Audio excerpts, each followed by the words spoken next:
போட்டித் தேர்வு வினாவிடையில் நம்ம இன்னைக்கு பார்க்க போகிற தலைப்பு அக்பரும் இரண்டாம் பானிபட் போரும். அக்பரும் இரண்டாம் பானிபட் போரும். குறிப்பாக ராஜஸ்தான் பாலைவனங்களில் ஹுமாயூன் அலைந்து திரிந்த காலகட்டங்களில் 1542ஆம் ஆண்டு ஹுமாயூனின் மனைவிக்கு ஒரு ஆண்மகன் பிறந்தான்.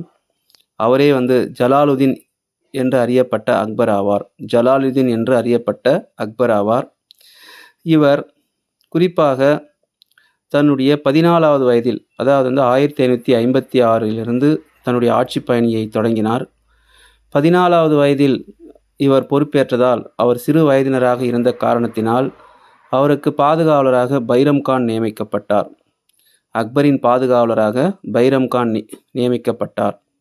அடுத்து நம்ம பார்க்க போகிற தலைப்பு ஒரு குறுந்தலைப்பாக இரண்டாம் பானிபட் போர் 1556, சரிங்களா, 1556 நவம்பர் மாதம் 5ஆம் நாள் நடைபெற்றுள்ளது அப்படின்றத நம்ம இங்கே வீடியோவில் பார்க்குறோம். அது மட்டுமல்லாமல் இரண்டாம் பானிபட் போர் யார் யாருக்கிடையே நடைபெற்றது அப்படின்னு பார்க்கும்போது, ஆப்கானிய வம்சத்தின் ஷெர்ஷாவின் வம்சத்தின் வந்த அடில்ஷாவின் இந்து தளபதியாக செயல்பட்டவர் தான் யமு. யமுவுக்கும் அக்பருக்கும் இடையே நடைபெற்ற ஒரு போர் தான் இந்த இரண்டாம் பானிபட் போர் அப்படின்னு சொல்லிட்டு குறிப்பிட்றாங்க.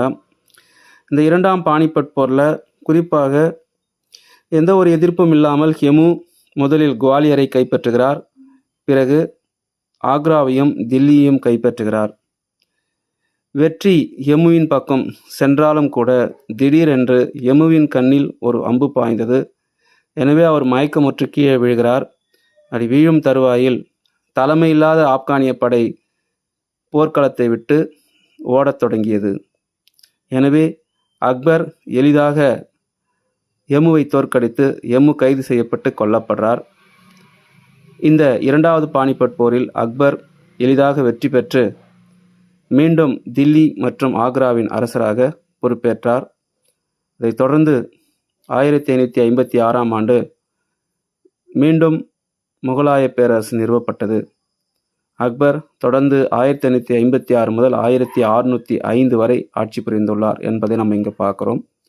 மூன்றாவது பானிபட் போர் எப்போது நடந்தது என்பதை கமெண்ட்டில் தெரிவிங்க. நன்றி.